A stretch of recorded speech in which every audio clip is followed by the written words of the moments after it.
Hi കൂട്ടുകാരെ, അപ്പോൾ എക്സാമൊക്കെ അല്ലേ വരുന്നത്. അപ്പോൾ 1ാം ക്ലാസ് കുട്ടികൾക്ക് വേണ്ടിയിട്ട് കുറച്ച് മാതൃക ക്വസ്റ്റ്യൻസ് ഇവിടെ കൊടുത്തിട്ടുണ്ട്. അപ്പോൾ ഇതാണ് വരിക എന്നല്ല, ഈ ഒരു മോഡലായിരിക്കും ക്വസ്റ്റ്യൻസൊക്കെ വരിക എന്നാട്ടോ പറയുന്നത്. അപ്പം നോക്കിക്കാൻ നമുക്ക് ഫസ്റ്റത്തെ നോക്കാം. ആനയെ ഓടിച്ചേ കഥയിലെ ചിത്രങ്ങളും വാക്യങ്ങളും തമ്മിൽ വരച്ച് യോജിപ്പിക്കുക എന്ന് പറഞ്ഞിട്ടുണ്ട്. ഇവിടെ കുറച്ച് ചിത്രങ്ങളും കൊടുത്തിട്ടുണ്ട്. എന്താണ് ആ ഒരു ചിത്രത്തിൽ കാണുന്നത് ഒന്ന് നോക്കിക്കേ. ഫസ്റ്റ് ഒരു ഉറുമ്പ് നിൽക്കുന്നുണ്ട്, അതിന് ചുറ്റും കുറച്ച് അല്ലേ ആമ, അണ്ണാൻ അങ്ങനെയുള്ള കുറച്ച് ജീവികൾ നിൽക്കുന്നുണ്ട്. അപ്പം അതിലെന്തായിരിക്കും നമ്മൾ എഴുതുക? അതിന് തൊട്ട് വരുന്നത് നമുക്കൊന്ന് വായിച്ചു നോക്കാം. തുമ്പിക്കൈയിൽ കടിച്ചു, അതാണോ? അല്ല അല്ലേ. കൂട്ടുകാർ ഉറുമ്പിൻ്റെ അടുത്തെത്തി, അതാണ് കൂട്ടുകാർ ഉറുമ്പിൻ്റെ അടുത്തെത്തി. അതിലാണ് നമ്മൾ എന്ത് ചെയ്യേണ്ടത്? വരയ്ക്കേണ്ടത്. നമുക്കൊന്ന് വരച്ചാലോ? അപ്പോൾ നമ്മൾ വരച്ചിട്ടുണ്ട്. അടുത്തത് എന്താ? ഉറുമ്പ് ഇങ്ങനെ ആലോചിക്കുക. അപ്പം എന്തായിരിക്കും ആലോചിക്കുന്നുണ്ടാവുക? തുമ്പിക്കൈ കടിച്ചു, അതായിരിക്കുമോ? അല്ല അല്ലേ. ആന ഓടി, അതായിരിക്കുമോ? അല്ല.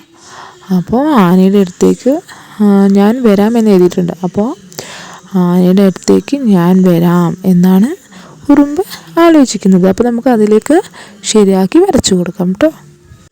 അപ്പോൾ നമ്മൾ അങ്ങനെ അടിച്ച് കൊടുത്തിട്ടുണ്ട്. പിന്നെ ആനയുടെ തുമ്പിക്കൈയിൽ ഉറുമ്പ് കടിക്കുന്നതായിട്ട് കാണുന്നുണ്ട്. അപ്പോൾ എന്താ? ഫസ്റ്റത്തെ അല്ലേ, തുമ്പിക്കൈയിൽ കടിച്ചു. അപ്പോൾ നമുക്ക് അതിലേക്ക് വരയിട്ട് കൊടുക്കാം.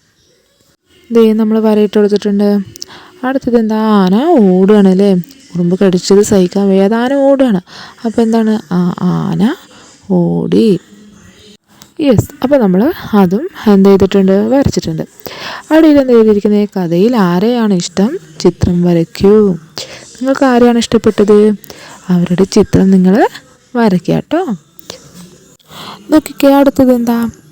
ജീവികളും അവയുടെ കൂടുകളും വരച്ച് യോജിപ്പിക്കൂ. അപ്പോൾ നമുക്കൊന്ന് യോജിപ്പിച്ചാലോ? ആദ്യം കാണുന്നത് എന്താ? അത് ആരുടെ കൂടാ? ചിലന്തി വലയാണല്ലേ. അപ്പോൾ ചിലന്തിയുടെ കൂടാണത്. അപ്പോൾ നമുക്ക് ചിലന്തി എന്ന ഇതിലേക്ക് വരച്ചു കൊടുക്കാം.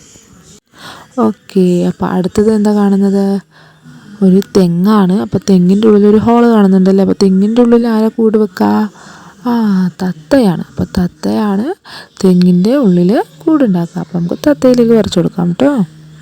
അപ്പോൾ നമ്മളതും വരച്ചു കൊടുത്തിട്ടുണ്ട്. താഴെ കാണുന്നത് ഏതാ? ഉറുമ്പിൻ്റെ കൂടാണല്ലേ. അപ്പോൾ നമുക്ക് ഉറുമ്പിലേക്കും എന്ത് ചെയ്യാം? വരച്ചു കൊടുക്കാം. യെസ്. അപ്പോൾ നമ്മൾ അതും വരച്ചു കൊടുത്തിട്ടുണ്ട്.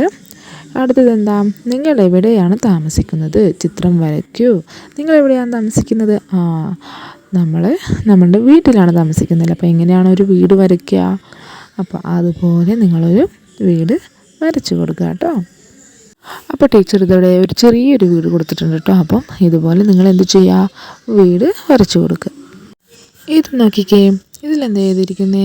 സഹായിച്ചവരെ കണ്ടെത്തി നിറം നൽകൂ എന്ന് കൊടുത്തിട്ടുണ്ട്. വെള്ളത്തിൽ മാത്രം ജീവിക്കാൻ കഴിയുന്നവയ്ക്ക് വട്ടം വരയ്ക്കൂ എന്ന് താഴെയും എഴുതിയിട്ടുണ്ട്. ഇതിൽ ആരൊക്കെയാണ് സഹായിച്ചത്?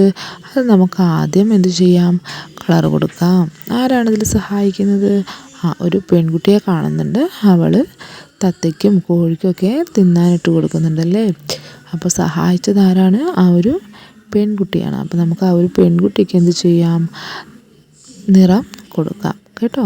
അപ്പോൾ നിങ്ങൾ ആ ഒരു സഹായിച്ചത് ആരൊക്കെയാണോ അവർക്ക് നിങ്ങൾ എന്ത് ചെയ്യുക? നിറം കൊടുക്കാം.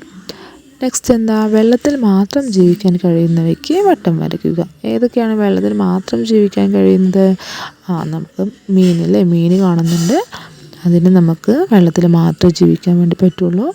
പിന്നെ മുതല അല്ലേ, അതിൽ മുതല കാണുന്നുണ്ട്. അതിനും എന്താണ്? വെള്ളത്തിൽ മാത്രമേ ജീവിക്കാൻ കഴിയുള്ളൂ അല്ലേ. തവളയാവുമ്പോൾ എങ്ങനെയാണ്? വെള്ളത്തിലും ജീവിക്കും കരയിലും ജീവിക്കും. നെണ്ടോ? വെള്ളത്തിലും ജീവിക്കും കരയിലും ജീവിക്കും അല്ലേ. അപ്പോൾ വെള്ളത്തിൽ മാത്രം ജീവിക്കുന്നവയ്ക്ക് എന്ത് ചെയ്യുക? വട്ടം വരച്ചു കൊടുക്കുക കേട്ടോ. നെക്സ്റ്റ് നോക്കിക്കോ, എന്താ എഴുതിക്കണത്? വരികൾ കൂട്ടിച്ചേർക്കാം. എങ്ങനെയാണ് വരികൾ കൂട്ടിച്ചേർക്കുക?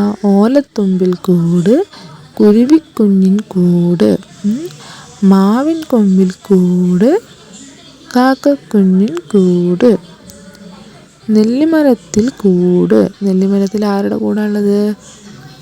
നോക്കിക്കഴിഞ്ഞാൽ ഞാൻ കൊടുത്തിട്ടുണ്ട്. നെല്ലിമരത്തിൻ കൂട്, കുഞ്ഞിക്കിളിയുടെ കൂട്. അപ്പോൾ നമുക്കത് കഴിഞ്ഞ് അടുത്തത് നോക്കാം കേട്ടോ. അടുത്തത് നോക്കിക്കേ, ഇത് അതിൽ കൊടുത്തിട്ടുണ്ട് 5ൻ്റെ കൂട്ടുകാരെ കണ്ടെത്തി എഴുതൂ.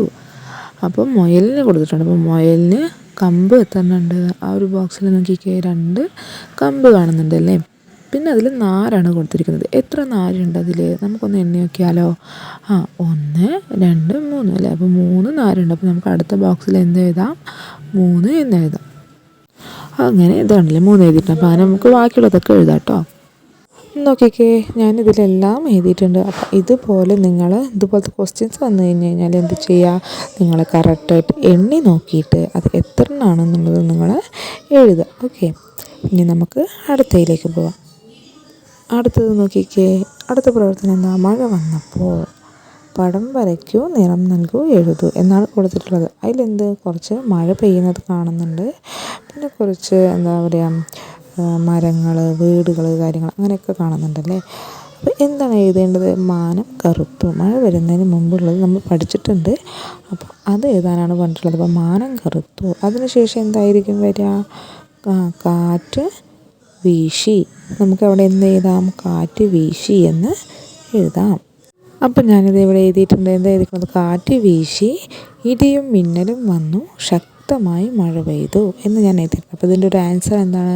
ഇത് തന്നെയാണ് കേട്ടോ. കാരണം ഇത് ടെക്സ്റ്റ് ബുക്കിൽ ഉള്ള ക്വസ്റ്റ്യനാണ്.